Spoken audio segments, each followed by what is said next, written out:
Hi guys, आप सभी का स्वागत है मेरे यूट्यूब चैनल पे। आज हम सॉइल डिस्ट्रीब्यूशन के बारे में पढ़ने जा रहे हैं, जिसमें हम भारत में सॉइल का डिस्ट्रीब्यूशन किस तरह से हुआ है, किन क्षेत्रों में और कितना हुआ है, इसके बारे में हम जानेंगे। सबसे पहले मिट्टी के बारे में अगर जाने तो मिट्टी क्या है। मिट्टी हमारे पृथ्वी का जो सबसे ऊपरी परत है, जिस पे किसी भी प्रकार की वनस्पति उगती है, बढ़ती है, फलती फूलती है, इसको मिट्टी कहा जाता है। मिट्टी क्या होता है? भूमि का एक आधार होता है। यही वो आधार है जिस पे जीव जंतु भी रहते हैं, हम भी लोग रहते हैं। यही कारण है कि मिट्टी को सजीव भी कहा जाता है। मिट्टी को सजीव कहा जाता है। अगर संसाधन के तौर पे अगर हम इसको देखते हैं तो मिट्टी एक नवीकरणीय संसाधन है। कैसे? क्योंकि मिट्टी का हम जैसे कि निर्माण देखते हैं कि 1 सेंटीमीटर मिट्टी के निर्माण में करीब 400 से 500 साल तक का समय लग जाता है। मिट्टी का निर्माण कैसे होता है? तो चट्टानी जो एरिया होता है, चट्टान जो होता है, चट्टानों के टूटने से, वो टूटना चाहे रासायनिक प्रक्रियाओं के कारण हो या तेज़ हवा और तेज़ बारिश के अपक्षय के कारण हो, या फिर गर्मी के दिनों में जैसे हम देखते हैं ठंडों में सिकुड़ जाना, उत्पन्न होना, तनाव के बाद उसके कण जो होते हैं टूटने लगते हैं, टूटने के बाद वो हवा और वायु के द्वारा अपक्षय कर दिए जाते हैं, वो उड़ करके मैदानी क्षेत्रों में आ जाते हैं। तो इस तरह से मिट्टी के निर्माण के बारे में देखते हैं। तो मिट्टी चट्टानों से निर्माण होके एक लंबी सी प्रक्रियाओं के बाद इसका निर्माण होता है।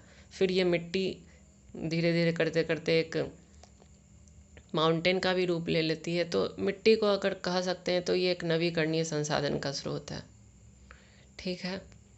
अब मिट्टी को अगर हम देखते हैं तो मिट्टी को मतलब हम बहुत सारे आधार पे इसको हम बांटते हैं। जैसे रंग के आधार पे भी बांटा जाता है। जैसे रंग के आधार पे देखेंगे तो पीली मिट्टी, काली मिट्टी, बूढ़ी मिट्टी, एक्सेट्रा बहुत कुछ है जिसके बारे में हम आगे चर्चा भी करेंगे। और इसमें कंकड़ जो होता है, इसमें जो मिट्टी में पाए जाने वाले जो कंकड़ होते हैं, उस आधार पर अगर हम इसको देखते हैं तो उसको 3 भागों में बांटते हैं।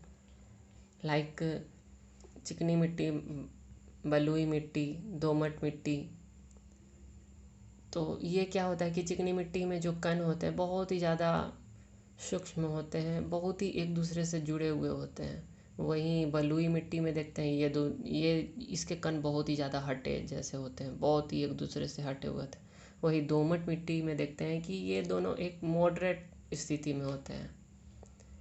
उत्पत्ति के आधार पर देखते हैं तो मिट्टी को 2 भागों में बांटा गया है।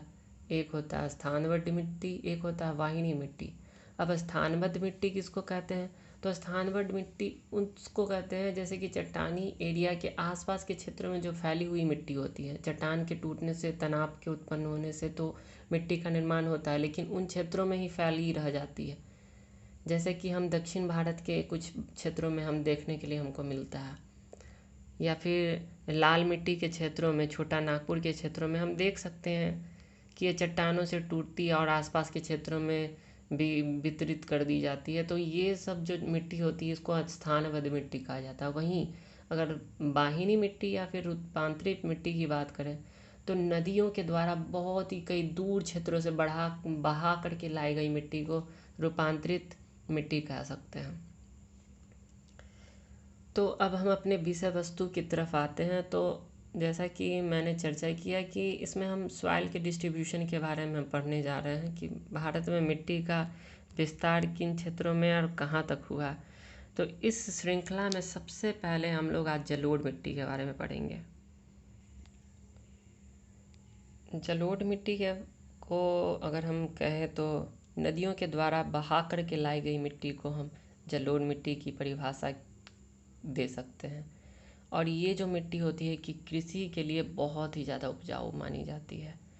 नदियों के द्वारा जो बहा करके लाई जाती है, या फिर समुद्री जो तटीय क्षेत्र होता है, ये जो घाटी वाला क्षेत्र होता है, इसमें ये प्रचुर मात्रा में पाई जाती है। अब नदी जलोढ़ मिट्टी के बारे में अगर देखेंगे तो ये किन क्षेत्रों में इसका विस्तार है, तो ये देखिए गुजरात का जो अपर पार्ट हो गया, या फिर राजस्थान का जो ईस्टर्न एरिया है, ये पंजाब है, हरियाणा, ये उत्तर प्रदेश का जो भाग है, या फिर बिहार, ये पश्चिम बंगाल का एरिया। और ये देखिए, ये जो पूरा पूर्वी तटीय जो भाग है, भारत का पूर्वी तटीय ईस्टर्न प्लेन्स का जो एरिया है, ये सारा भरा पड़ा है जलोढ़ मिट्टी से, और ये बहुत ही उपजाऊ होता है। अब देखिए कि इसमें हम जैसा कि देखते हैं कि भारत में 3 जो है बहुत ही बड़ी नदी तंत्र प्रणाली है, जिसमें सबसे पहले है सिंधु नदी, दूसरा है गंगा और तीसरा है ब्रह्मपुत्र नदी। ये जो नदियां हैं मुख्य रूप से मैदानी क्षेत्रों में इसका विस्तार अच्छे तरीके से है। और ये नदियां बस मतलब ब्रह्मपुत्र की बात करें तो देखिए सांगपो उधर तिब्बत से होते हुए आती है, और ये असम से टर्न करके ये जो क्षेत्र, ये जो देखते हैं, ये असम का ये जो क्षेत्र है पूरी तरह से जलोढ़ मिट्टी का क्षेत्र है। ब्रह्मपुत्र का ये बहुत ही ब्रह्मपुत्र का फैला हुआ ये भाग है, ये फिर आके बंगाल की खाड़ी में मिल जाती है ब्रह्मपुत्र नदी। गंगा का ये जो क्षेत्र, ये सब जो क्षेत्र है, ये जलोढ़ मिट्टी का क्षेत्र है। सिंधु नदी, और साथ में एक और है कि जितनी भी चाहे जितने भी जो दक्षिण भारत की जो बड़ी बड़ी नदी प्रणाली है, लाइक महानदी की बात करें जो उड़ीसा में से होते हुए बंगाल की खाड़ी में गिरती है, या फिर गोदावरी, नर्मदा, नहीं नर्मदा तो वेस्ट की तरफ जाती है, गोदावरी हो गया, कृष्णा हो गया, कावेरी हो गया, ये सब जब नदी बंगाल की खाड़ी में मिल रही होती है उससे पहले ये घाटी का निर्माण करती है, डेल्टा बनाती है। और वो जो डेल्टाई क्षेत्र होता है बहुत ही ज़्यादा, अगर उपज की दृष्टि से देखेंगे तो बहुत ही ज़्यादा उपजाऊ होता है, बहुत उपजाऊ होता है। तो जलोढ़ मिट्टी के बारे में देखते हैं कि अगर इसका प्रसार देखेंगे कि विस्तार कितना है, तो लगभग 44% भारत के ये भाग में पाई जाती है। और ये 44% भारत के एरिया में पाई जाती है। ये जितनी भी महानदी, गोदावरी, तमिलनाडु में कावेरी, केरल के सागर तट पे गंगा, ब्रह्मपुत्र का जो डेल्टा है, ये सब के घाटियों में ये मिट्टी हमको आसानी से मिल सकती है।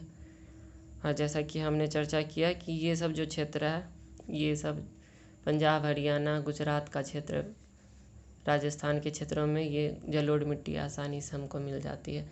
ये खाद्यान्न के लिए कपास, गन्ना का भी इसमें फसल उपजाया जा सकता है, सब्जी भी उगाया जाता है, जूट का भी उत्पादन होता है। इसमें जीवाश्म है सो थोड़ा कम मात्रा में, नाइट्रोजन कम मात्रा में होता है, फास्फोरस का भी थोड़ा कमी होता है। और अगर जलोढ़ मिट्टी को आगे चल के हम 2 भागों में विभाजित करते हैं, किस आधार पे, तो आयु के आधार पे। तो एक होता है नवीन, नया वाला जो जलोढ़ मिट्टी होता है, नया जलोढ़ मिट्टी, उसको हम खादर के नाम से जानते हैं। और दूसरा होता है कि पुराना जलोढ़ मिट्टी, उसको बांगर के नाम से जानते हैं। खादर वाला जो खादर मिट्टी होता है बहुत ज़्यादा उपजाऊ होता है अपेक्षाकृत किसके, तो बांगर के।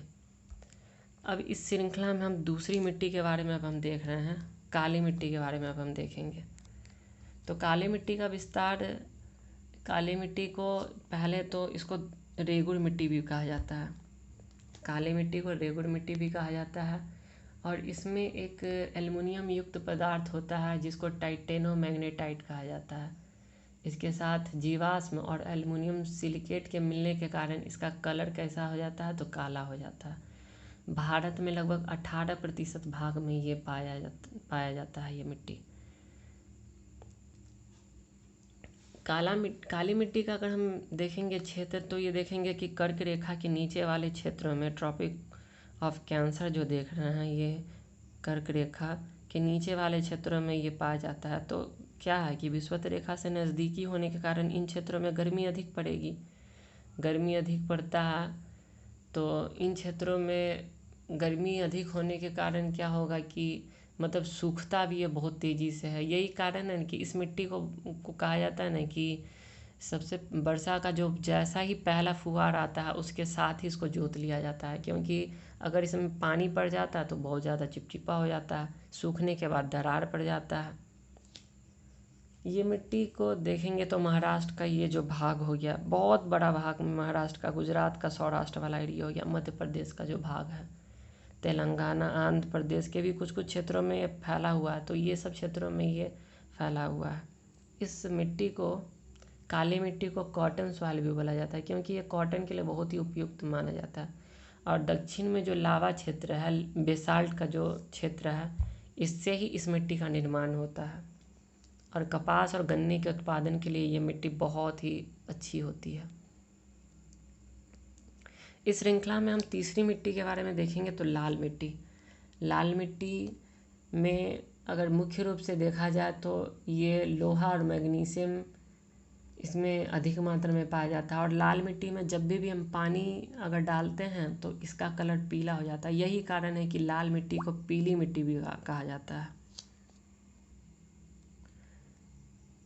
लाल मिट्टी को काली मिट्टी भी कहा जाता है। यह रूपांतरित आग्नेय जो चट्टान होता है, इसी से इस मिट्टी का निर्माण होता है।